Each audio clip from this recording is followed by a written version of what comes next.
Hey Celtics Nation, one intense stretch of games we've been watching lately. This past matchup in Dallas was absolutely brutal in terms of scheduling. After a double overtime showdown just a day and a half earlier, the Celtics had to roll out for an early morning tip-off. Imagine showing up to warm up around 1 in the afternoon East Coast time, which is effectively 10 in the morning for Los Angeles. The team had barely any time to recover or adjust to the time difference, and yet they came out ready to compete. From a tip, the pace was exactly what the Celtics thrive on. They pushed the tempo, got out in transition, and racked up over 100 shot attempts, creating a significant volume advantage over the Clippers. That kind of strategy, especially against a team that struggles to match in transition, is precisely what you want. For the first couple of quarters, everything looked clean and under control. The Celtics were dictating the game, and it appeared that the Clippers, along with James Harden, were struggling to find rhythm. By the third quarter, desperation started to creep into the Clippers' approach. The Celtics were building a lead, forcing early fouls, and suddenly the pace of the game shifted. What had been an up-tempo affair slowed as the Clippers began to play a more set style, standing still, knocking down free throws, and getting organized on defense. The Celtics had to transition from exploiting mismatches and fast breaks to navigating half-court sets. Despite this slowdown, the Celtics were still effective. Transition frequency statistics showed they remained above average in getting out in the open court, even though the Clippers are among the slowest teams in the league in this regard. The real challenge came in managing free throws and second-chance points. A handful of lapses in boxing out allowed the Clippers to claw back points, cutting what had been a 24-point lead down to a precarious margin. It was a scenario that could have created panic, but the Celtics remained composed and adjusted well by the fourth quarter. In the fourth, Boston stabilized. They won the second-chance point battle and matched the Clippers at the free throw line. These small but crucial adjustments allowed the Celtics to protect their lead and ultimately secure the win.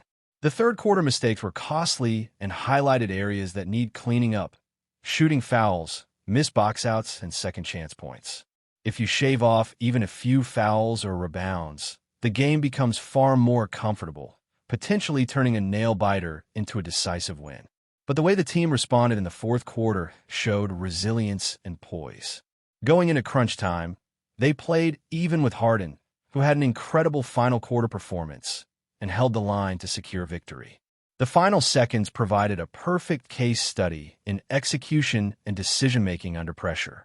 The Clippers ran a flawless play, a precise inbound from Chris Dunn to Ivica Zubac, who then tipped it to James Harden for another shot. Even with perfect execution on their end, there were defensive adjustments the Celtics could have made. First, contesting the inbound pass could have disrupted the timing or forced a more difficult throw. Secondly, defending Zubac more intelligently by preventing him from receiving the ball uncontested could have altered the outcome.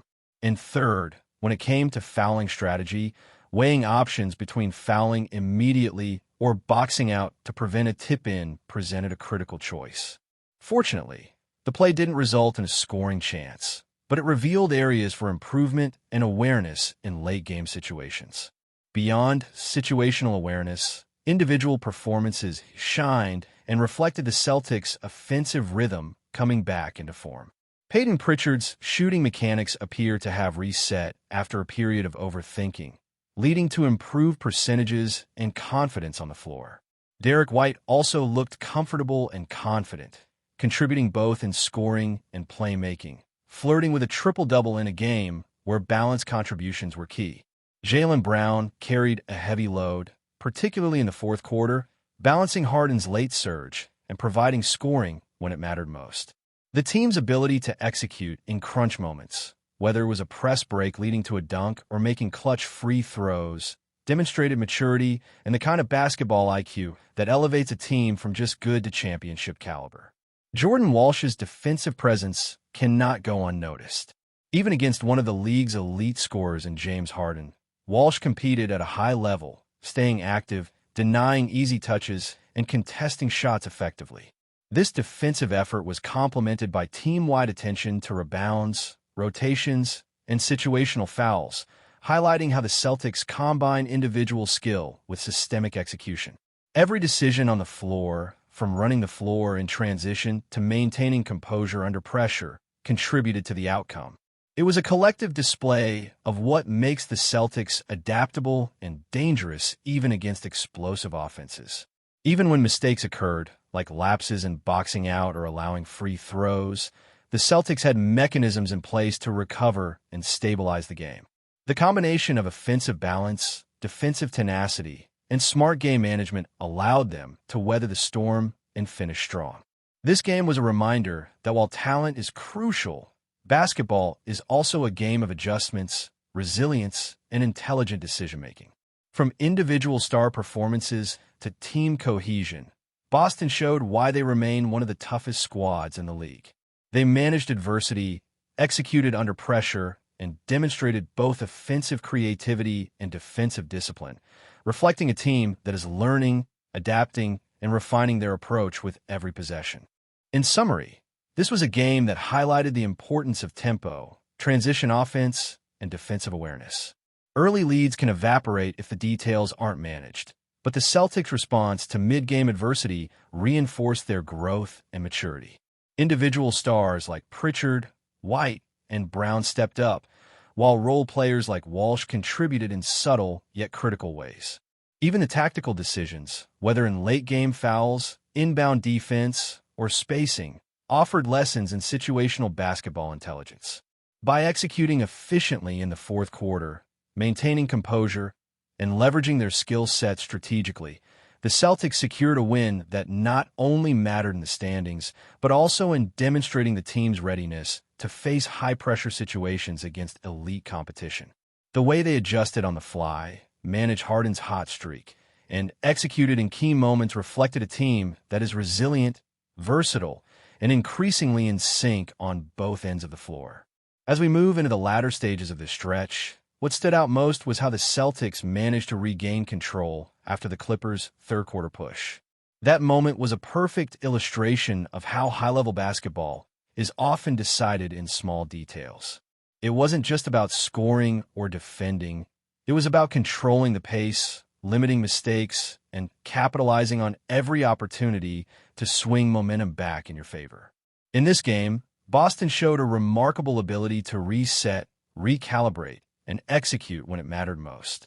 By the fourth quarter, they were not only stabilizing their lead, but also strategically countering the hot streaks of individual opponents. Harden, who had been nearly unstoppable in bursts, was contained through collective defensive effort, rotations, and well-timed fouls. Every rebound, contested shot, and defensive switch contributed to preventing the Clippers from overtaking the momentum they had seized in the third quarter. Peyton Pritchard's shooting was a highlight. After struggling with overthinking and tinkering with his form, he came out and displayed a level of confidence that translated directly to the scoreboard. By letting instincts take over, he rediscovered the flow that makes him a threat on every possession. That kind of mental clarity is crucial for a team that relies on role players to step up alongside stars like Jaylen Brown. Pritchard's ability to shoot efficiently in high-pressure moments created spacing and opportunities for teammates, opening lanes for cutters and facilitating easier scoring chances. Derek White complemented this approach perfectly. His scoring and distribution not only filled the stat sheet, but also helped maintain offensive balance, preventing the team from becoming overly reliant on one or two players. White flirted with a triple-double, and even though he fell just short, his presence on the floor was a stabilizing force, particularly in moments where the team faced defensive adjustments from the Clippers. Jaylen Brown, of course, continued to carry a substantial load.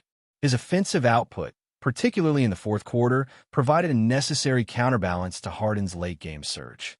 Beyond scoring, his rebounding and defensive efforts demonstrated how a top-level wing can influence the game in multiple dimensions. He cleaned the boards at critical moments, made smart rotations, and stayed engaged defensively even when the pace shifted from fast break to half-court sets. It's that kind of versatility that allows the Celtics to remain competitive against teams with elite scorers and varying styles of play. The synergy between individual brilliance and collective discipline was evident in every possession. Defensively, Jordan Walsh's impact deserves emphasis. Even against one of the league's most lethal scorers, he provided high-level effort, contesting shots, denying space, and forcing Harden into difficult positions. His performance exemplified the way defensive responsibility extends beyond simply guarding the ball. Positioning, anticipation, and active hands all play a crucial role in limiting an opponent's efficiency. With Walsh setting that tone, the rest of the team could focus on rotations, closing out shooters, and controlling rebounds. The result was a Celtics squad that, while not perfect, demonstrated a mastery of situational awareness, communication, and execution. Late-game scenarios revealed lessons in tactical awareness as well. The final play involving Zubac and Harden was a case study in execution versus defensive preparation. While the Clippers ran a textbook sequence, the Celtics had opportunities to disrupt timing and positioning, whether contesting the inbound pass, adjusting defensive assignments, or managing the box out for potential tip-ins. Even in moments where execution fell slightly short, the team's awareness and overall positioning prevented a disastrous result. The coaching staff and players are likely reviewing film to refine these situations, but the fact that the team remained composed under pressure speaks volumes about their development and resilience. This game also highlighted the importance of smart decision-making in fouls, rebounds, and free throw management. Early mistakes, like giving up second-chance points or unnecessary free throws, can quickly erode a lead, but Boston demonstrated the ability to rebound, both literally and figuratively. By controlling the flow in the fourth quarter, forcing turnovers, and matching free throws, they neutralized the Clippers' momentum. These adjustments are a microcosm of what makes a championship-level team: attention to detail, situational awareness, and the ability to execute under pressure. Offensively, the team's coordination in crunch time was impressive. The press break leading to a dunk late in the game was a perfect example of strategic execution under duress.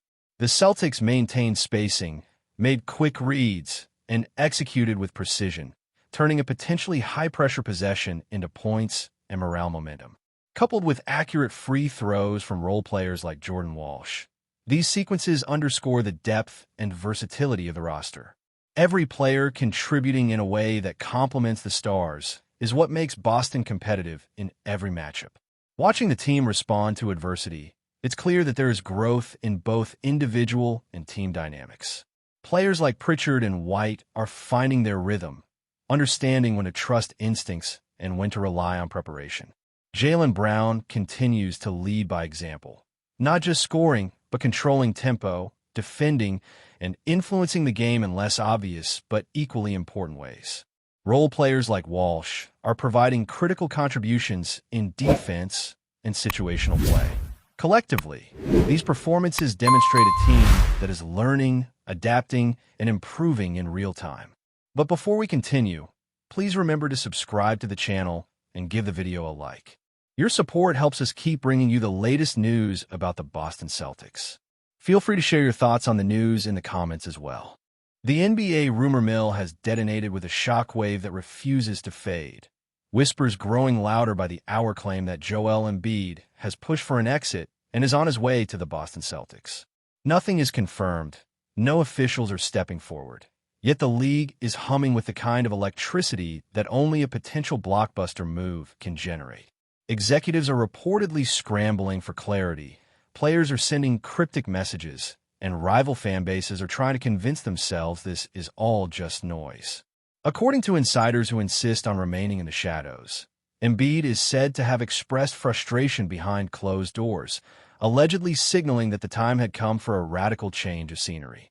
The Celtics, always lurking for opportunities to tilt the balance of power, appear to have jumped at the chance.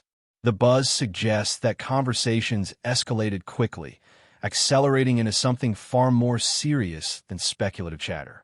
Some around the league claim the framework of a deal is already being whispered about in team corridors, though no one dares to say exactly what pieces might be involved. What makes the rumor even more explosive is the idea of Embiid wearing Celtic green, joining a roster already built around star talent and championship expectations. The mere possibility has led to endless debates. How would he fit? Who would need to adjust? What would this mean for the entire conference? Scouts, analysts, and former players are offering opinions that only deepen the intrigue. Yet, despite the growing storm, silence remains the official stance of both organizations. That silence, of course, is only fueling speculation. In bars, online forums, training facilities, and front offices, the same question keeps echoing. Is this truly happening, or is the league simply getting swept up in another off-court whirlwind? For now, all anyone can do is wait as the rumor refuses to die. If anything, it's only getting louder. That's it for this update.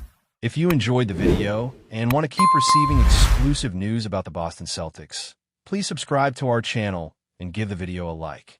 We always appreciate your comments and opinions. See you in the next video.